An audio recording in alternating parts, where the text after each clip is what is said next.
ഇന്ന് നമ്മൾ നേന്ത്രപ്പഴം കൊണ്ട് ഒരു പഴം പുരട്ടുണ്ടാക്കാം കേട്ടോ. അതെങ്ങനെയാണെന്നുള്ളത് കാണിച്ചു തരാം. നല്ല പഴുത്ത പഴം കൊണ്ടാണ് ഈ പഴം പുരട്ടുണ്ടാക്കണത് കേട്ടോ. അത് നമ്മൾ സാധാരണ തോലോടുകൂടി അങ്ങനെ മുറിച്ചിട്ട് അല്ലെങ്കിൽ ആവിയിൽ വേവിച്ചെടുക്കും, ചിലപ്പോൾ ശർക്കരയിലിട്ടെടുക്കും. ഇന്ന് നമ്മൾ ഉണ്ടാക്കാൻ പോകുന്നത് പഴം ഇങ്ങനെ തോലൊക്കെ കളഞ്ഞ് ഒരു പാത്രത്തിലാക്കിയിട്ട് പിന്നെ അതിൽ ശർക്കര പാവും നെയ്യും ഇതും കൂട്ടിയിട്ടാണ് അങ്ങോട്ട് പുരട്ടിയെടുക്കുക കേട്ടോ. അതിനി എങ്ങനെ ചെയ്യാന്നുള്ളത് കാണിച്ചു തരാം. ആദ്യം നമ്മൾ ഈ പഴത്തിൽ ഒരു അര ഗ്ലാസ് വെള്ളം ഒഴിക്കുക.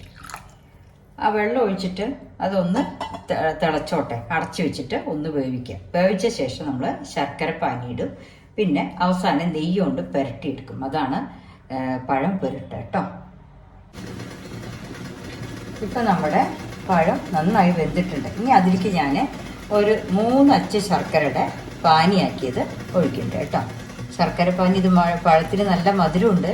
എന്നാൽ ഈ ശർക്കര 3 അച്ച് അല്ലെങ്കിൽ ഒരു 75 ഗ്രാം ശർക്കര അതിൻ്റെ പാനിയാക്കിയത് ഇതിൽ ചേർത്തിട്ടുണ്ട്. ഇനി നമ്മൾ അതൊന്ന് ആ പഴം ഈ ശർക്കര പാനിയിൽ കിടന്ന് ഒന്ന് വേവണം, നന്നായിട്ട് അതിൽ കൂടെ ഒന്ന് വേവണം കേട്ടോ. അപ്പോൾ ഒന്ന് ഇളക്കി ഇങ്ങനെ ഇടയ്ക്ക് മാറ്റി കൊടുക്കുക, അത് നന്നായി തിളച്ചോട്ടെ.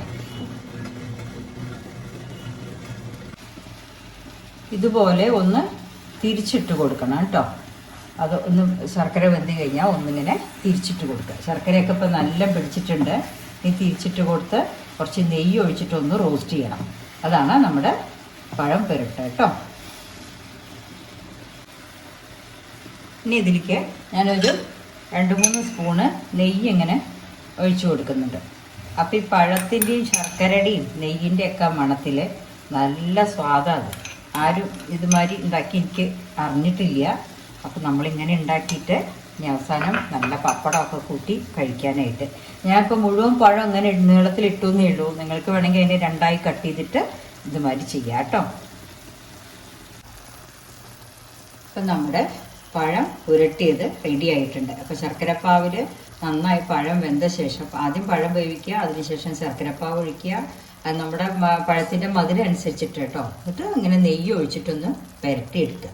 അതിനാണ് പഴം പുരട്ടി എന്ന് പറയുന്നത്.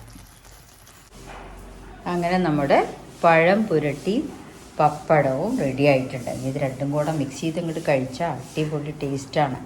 എല്ലാവരും അപ്പോൾ നമ്മുടെ പഴം പുരട്ടി ഇതുമാതിരി ഉണ്ടാക്കി നോക്കൂ കേട്ടോ. നല്ല ടേസ്റ്റാണ് അത്.